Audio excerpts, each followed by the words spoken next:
almost had it. I was so proud of you when you got the accommodation out, right? I'm like, he's gonna do it. He's gonna do it. He's gonna do it. Damn. Come on, push it. Yeah. What vacation is this? 4 or 5? Either one, let's go. I don't know. I don't even care. Check it out though. Me and a wife, Punta Cana. Turn the email, man, I bought you. She call me daddy when we on vacation. Even though I'm her kid's father.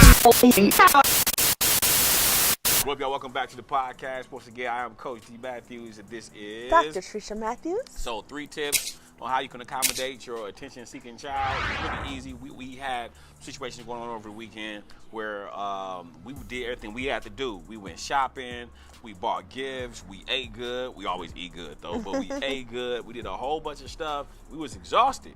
And then our daughter was like, I kind of had plans for us to do things. We left her at home the entire weekend. We was tired, we was done. She not feeling well. We was like,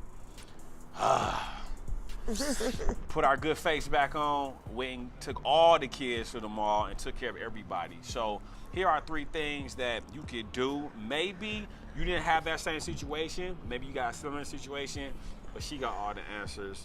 Oh, this is Caesar, by the way, y'all. Hey, everybody say hi, Caesar. So Dr. Tresha Matthews and Caesar, I guess, take it away. All right, so our kids are not necessarily the best communicators. They don't know how to come and be like, hey, Mom and Dad, can you spend some time with me? Can you give me some attention and some congratulations and positive feedback? They're not going to say that. What they're going to do is they're going to come and annoy the heck out of you. And our response is usually like, yo, get out of my face, get out of here, what's wrong with you? But we have to know as parents that we're the higher being. And we have to pay attention. So tip number 1 is absolutely be attentive. Pay attention to what your kid is doing that's out of the ordinary and try to assess what they may need, why they're behaving that way. So this weekend we couldn't really tell. Daisha was all over the place. She was trying to go to the movies all day. The boys were like, I don't want to go. Then she was trying to make Dash go with her. Then when the movies didn't happen in the daytime, she turned around and said, well, can I go at 7 o'clock? I'm like, no, you're not leaving my house after dark to go to the movies. What is wrong with this girl? And then on Sunday, she's like, well, what are we doing today? Are we doing anything? And so we kind of looked at each other and was like, what's up with her? Even though we were exhausted, I'm still trying to get over whatever got a hold of me, whatever this sickness is. We still knew that we needed to take care of her. Otherwise, we would send her into the school week with whatever that was still in her and potentially have a bad week at school. So we ended up, she had did some work and made some money, and we ended up taking all of them to the mall. Now, she didn't ask to go to the mall, but my response was, how about we go to the mall so you guys can get some Christmas shopping done? And she was just like, yay! So I knew that that would fulfill her need. It didn't take much time. We didn't spend all day out there. We were there for like maybe an hour at the mall. But she got out the house. She got to walk around with her brothers. And Daisha's like me. She loves to give. So she got to buy gifts for other people, which fulfilled that whole thing. So she got to shop, get gifts for people, hang out with her brothers, hang out with her mom and dad. And it was enough. So pay attention to what they're acting out for and try to assess like what might fulfill that need that's doable for you. That's number 1. Number 2 is be flexible, because I had no intention of doing that on Sunday. I wasn't feeling well. I had been struggling all weekend, like just doing anything. I'm like, I'm just gonna lay on this couch today. I'm gonna get all my work done on the computer, probably, watch some football, fall asleep, wake up, that kind of thing, that kind of a day. And when she started to act out like that, I was like, all right, let me pull myself together, get some tea, get a shake, so I can have some good energy and go out here and do this. And we did it, and believe me, when we got back, and like I said, it wasn't long, I was done. I was wiped. I'm like on the couch, all my energy gone, but it was necessary to make sure that she has a good week in school. So be flexible.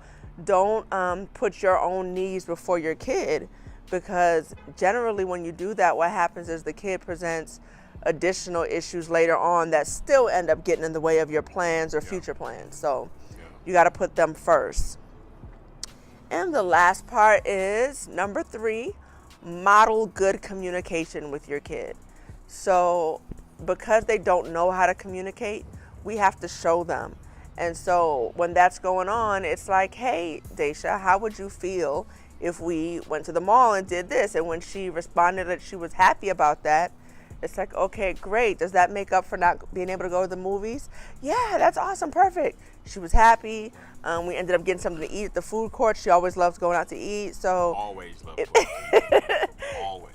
it made her weekend that looked like it might have been spiraling downhill turn out to be an awesome weekend.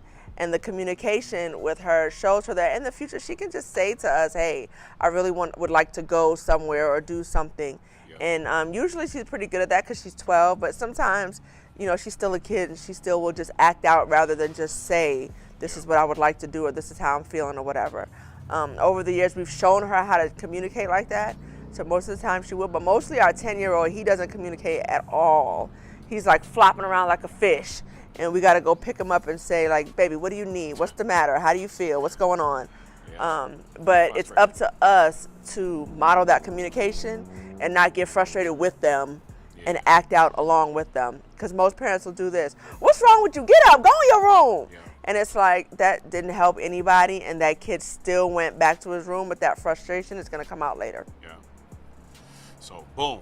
There you have it. So, now, like I said, your situations may look different. But take some of these tips, apply them. Get you a dog. If the tips don't work, I don't know. But Coach Dee Matthews and Dr. Tresha Matthews. We'll see y'all next. And Caesar. And Caesar. Pissing on everything. But we'll see y'all next time for Wedded Wednesday.